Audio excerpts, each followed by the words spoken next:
देखिए, सभी को हमारा नमस्कार, राम राम। ये जीवामृत का ड्रम है। आज की तारीख में जब आप प्राकृतिक खेती करने की बात होगी तो जीवामृत जरूर आता है बीच में।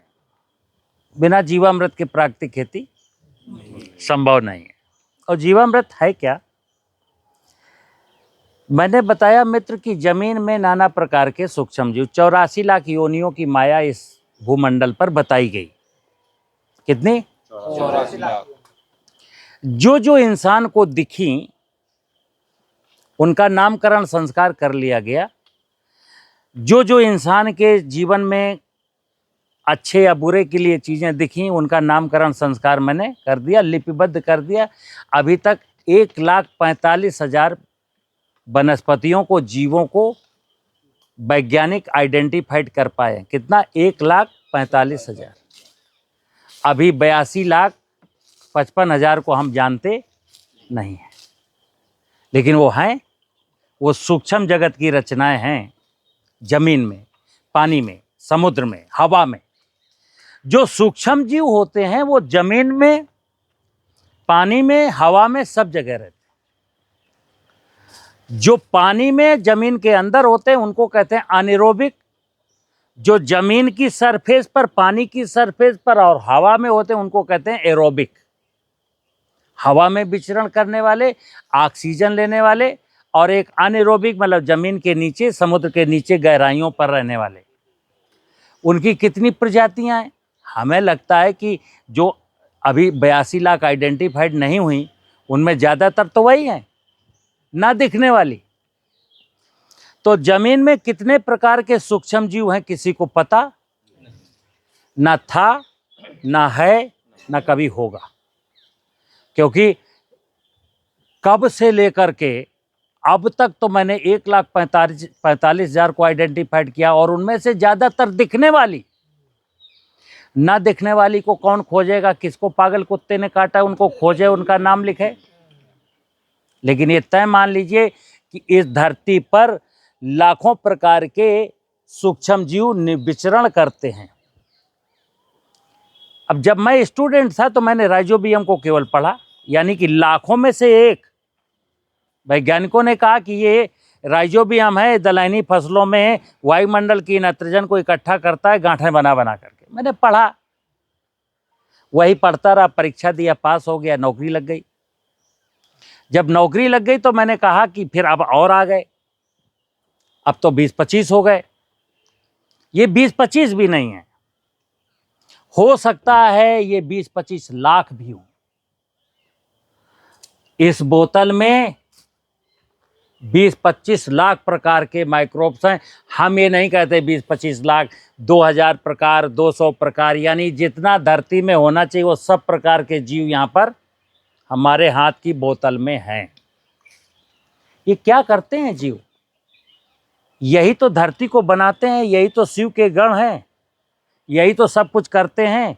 इन्हीं की बदौलत भोजन में स्वाद आता है, इन्हीं की बदौलत भोजन में पौष्टिकता आती है, इन्हीं की बदौलत मेरा शरीर और मेरा दिमाग सही रहता है। आज क्या हुआ? इनके जब नष्ट हो गए तो कितना खतरनाक खेल हुआ। सुनना, नष्ट कैसे हुए? मैंने खेत की मेड़ों के पेड़ काट दिए तो अप्रैल मई जून की गर्मी में मर गए बेचारे। ये चलो पेड़ नहीं काटे तो मैंने इसमें कोराजिन डाल दिया, क्लोरोपाइरीफास डाल दिया, ठिमेटेन जी, फोरेटेन जी, फ्यूराडान, जाने क्या क्या डाल दिया, तो उससे ये मर गए, सब मर गए। किचुआ तक मर गया, सब मर गया। तो जमीन मर गई। अब जमीन कोई रिस्पॉन्स नहीं देती। तो जब मैं फसल बोता हूं तो यूरिया का छींटा मारता हूं, जग जा मैंने गेहूं बोया है, जग जा मैंने चना बोया है, अरे डीएपी ले ले, अरे पोटास ले ले, अरे जिंक ले ले, अरे सल्फर ले ले, कुछ तो दे माई, मैं मर जाऊं क्या? तो माँ को तरस आता है, मरी हुई माँ को तरस आता है तुम पर, और कुछ दे देती है। क्या दे देती है? अब वो क्या करे बेचारी? जैसी सामर्थ्य वैसा दे देती है। कैसा दे देती है? भोजन में स्वाद नहीं है, भोजन में पौष्टिकता नहीं है। केवल देखने भर का भोजन है। लेकिन टेक्नोलॉजी क्या कहती है, और अधिक पैदावार करने के लिए ऐसा कर दो, ऐसा कर दो, इसको मार दो, इसको मार दो, ये डाल दो, वो डाल दो, जो कमाया है सब इधर ले आओ। खेती करो तुम, बैल की तरह, गधों की तरह काम करे किसान, जो कमाए वो सब बाजार में दे आए। अब मैं तो मजबूर हूं, क्या करूं, मैं तो जगा रहा हूं लोगों को। अब कितने लोग जगते हैं, कितने लोग नहीं जगते हैं, वो जाने, उनका काम जाने, मेरा काम है जगाना। तो ये जीवामृत का ड्रम है। दो चीजें मैंने बताई कि दो चीजें खेती में प्रमुख हैं, एक कार्बन और एक है जीवाणु। तो कार्बन मैंने बताया, आपका मलमूत्र, पशुओं का मलमूत्र, बाग बगीचों की पत्तियां, फसलों के अवशेष, ये और उगे हुए खरपतवार, ये क्या है, कार्बनिक पदार्थ। ये जमीन में ज्यादा से ज्यादा लौटाओ। लेकिन ये रॉ मटेरियल है, धरती का रॉ मटेरियल है, इसकी प्रोसेसिंग इंडस्ट्री कौन है, इस रॉ मटेरियल से फसलों को भोजन बनाएगा कौन, तो भोजन बनाएंगे ये जीवाणु। जीवे जीवार, ये जीवाणु जब मरेंगे तो फसलों का भोजन बनेगी। लेकिन ये जीवाणु तो मैंने मार डाले। तो कार्बन डालिए, और आप हमसे 2 लीटर की जीवामृत की बोतल ले जाएंगे और क्या करेंगे, देखिए आप, इस प्रकार का ड्रम लेना है, और कोई चाहे 50 लीटर बनाए, चाहे 100 लीटर बनाए, चाहे 200 लीटर बनाए, ड्रम उसको इतनी साइज का लेना है। उस ड्रम में क्या करना है, ये जीवामृत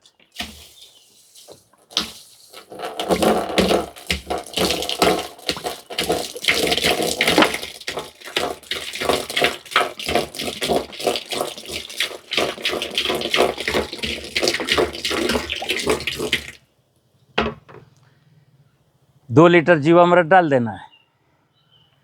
फिर क्या करना है, फिर जिसके पास जितनी जमीन है, किसी के पास 2 एकड़ है, किसी के पास 5 एकड़ है, किसी के पास 8 एकड़ है, 1 एकड़ जमीन के लिए 20 लीटर जीवामृत बनाना है। बस ड्रम इतना ही बड़ा होगा। हाँ सुन लेना, 2 एकड़ जमीन है तो 40-45 लीटर बनाओ, 5 एकड़ जमीन है तो 100-125 लीटर बनाओ, 8-10 एकड़ जमीन है तो 250 लीटर बनाओ। अब ये जीवामृत डालने के बाद मैं क्या डालूंगा, इसमें पानी कितना, जितना बनाना है आप तय कर लीजिए, 50 लीटर बनाना है कि 100 लीटर बनाना है कि 200 लीटर बनाना है। हमने अपनी जरूरत के हिसाब से इसमें पानी भर दिया। अब अगर कोई 50 लीटर बनाएगा तो वो 7 किलो गुड़ डालेगा इसमें। ये गुड़ है, कितना डालेगा, 50 लीटर जो जीवामृत बनाएगा वो 7 किलो गुड़ डालेगा, या 7 किलो ये चीनी डालेगा। जो 100 लीटर बनाएगा वो 14 किलो गुड़ डालेगा या 14 किलो चीनी डालेगा। जो 200 लीटर बनाएगा वो 28 किलो गुड़ डालेगा या 28 किलो चीनी डालेगा। डेली एक बार इसको डंडे से 3-4 मिनट के लिए चला देना है, क्योंकि मैंने बोला कि इस बैक्टीरिया जो इसमें माइक्रो ऑर्गेनिज्म थे नाना प्रकार के, उनको ऑक्सीजन चाहिए, लेकिन पानी की ऑक्सीजन से काम चलाते। यहाँ पर जब ये मिट्टी के नीचे चले जाएंगे वहां भी पानी की ऑक्सीजन से ही काम चलाएंगे। ये नमी में ही रह सकते हैं, सूखी जमीन में नहीं रह सकते, ठीक है ना। तो नमी खेत में बनाए रखनी। आप सुनना, इधर सुनो, लिखो मत अभी। हमने जीवामृत, ये जिसने 2 लीटर डाला 50 लीटर बनाएगा उसका 18-20 दिन में बनेगा। जो 2 लीटर डाला 100 लीटर बनाएगा उसको 30-35 दिन लगेगा। जो 2 लीटर ले गया 200 लीटर बनाया उसका 50-55 दिन लगेगा, क्योंकि जामन कम तो दही जमने में टाइम ज़्यादा लगेगा, ठीक है। जब ये बन जाएगा तो इसमें हाथ डालना, जैसे मैंने कहा कि 50 लीटर बनाया तो 20 दिन में बन जाए, 20 दिन बाद इसमें हाथ डालो, सूंघो कैसी गंध है। एक गंध आपकी नाक ने समझ ली कि ऐसी गंध है। इस हाथ को 3 बार साबुन से धो लो, 3 बार, और उसके बाद भी सूंघो, अगर वो गंद अभी भी 50-60% आपके हाथ में है तो बन गया। अगर हाथ डाला और पानी से धुला, गंद कोई नहीं तो बिल्कुल नहीं बना। एक हाथ डाला, एक बार साबुन से धुला, गंद चली गई तो समझ लो कि कुछ होगा। और अगर ऐसा 3 बार साबुन से हाथ धुलिए और गंद ना जाए तो समझ लीजिए ये जब बन जाए तो इसको 1 एकड़ जमीन में 20 लीटर डालना है। कैसे? अगर खेत में पलेवा किया है तो भरे हुए पानी में 1 बाल्टी भरिए 20 लीटर की, और 1 एकड़ जमीन में 40 जगह आधा लीटर फेंक आइए। पानी के साथ हिल डोल करके ये जहाँ जाना है चला जाएगा। अगर खेत में नमी है, पानी नहीं भरा है, चना बोना है, कोई भी फसल बोनी है, तो क्या करेंगे? तो इसको 20 लीटर लेंगे, 100 किलो सूखी हुई गोबर की खाद में मिलाएंगे और यूरिया की तरह छींटा मारेंगे, मतलब पूरे खेत में बिखेरेंगे, पीछे से जुताई कर देंगे। ये 2 प्रकार से हम इसको दे सकते हैं। कई किसान कहते हैं कि साहब खड़ी फसल, देखिए मैंने बोला फसल जितना जल्दी जाएगा, ये फसल की बोने के पहले इसको देना है।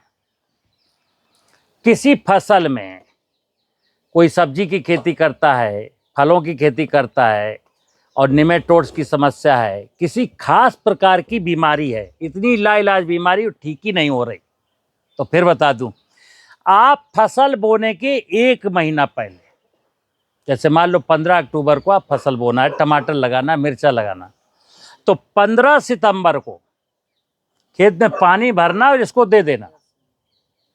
फिर 15 अक्टूबर को आप मिर्चा, टमाटर, बैंगन, मूली कुछ भी लगा लेना, कोई भी भूमि जनित बीमारी आएगी नहीं। का हुआ क्या कि जो इसमें माइक्रो लाभदायक थे, जमीन में जो हानिकारक पैथोजन थे, उसको इन लाभदायक जीवाणुओं ने वहीं खत्म कर दिया। प्रकृति स्वयं इस इंतजाम करती है, इंसान को बचाने का ध्यान रखना। हम भगवान की सबसे सुंदर रचना है। भगवान और भगवान की पूरी व्यवस्था इंसान की खुशियों के लिए तत्पर है, बस हम उसकी व्यवस्था को छिन्न भिन्न ना करें। तो ये जब जीवाणु गए तो उन्होंने फसलों में बीमारी फैलाने वालों को वहीं ख़त्म कर दिया। जैसे जब मेरे खेतों में चिड़ियाँ होती हैं तो इंसेक्ट को वहीं ख़त्म कर देती हैं। ये मित्र कहानी है। डीएपी किसी को नहीं देनी। डीएपी, पोटाश, जिंक, सल्फर, जाइम दुनिया में जिंदगी भर के लिए भूल जाएं। यूरिया कुछ दिन के लिए रखेंगे जिंदा। कारण जब जमीन में मैंने बताया कि ह्यूमस 0.3 है और गेहूं, कपास, गन्ना, आलू, सोयाबीन जैसी फसल बोई तो उसको न्यूट्रिशन की बहुत ज़रूरत है। नाइट्रोजन का काम है वेजिटेटिव ग्रोथ को बढ़ाना। जब तक पौधों में खूब पत्तियां नहीं होंगी तब तक फोटोसिंथेसिस। तो पत्तियों को बड़ा होने के लिए क्या चाहिए? नाइट्रोजन। और नाइट्रोजन अभी खेत में है नहीं, तो नाइट्रोजन देनी पड़ेगी। क्योंकि नाइट्रोजन घुलनशील है, नाइट्रोजन पानी में घुल के नीचे चली जाती है, नाइट्रोजन हवा में उड़ जाती है। इसलिए जो किसी ने यूरिया दी थी वो या तो लीच होकर नीचे चली गई या हवा में उड़ गई। लेकिन फास्फेट एक ऐसी चीज है जो ना घुल के नीचे जाती है ना हवा में उड़ती।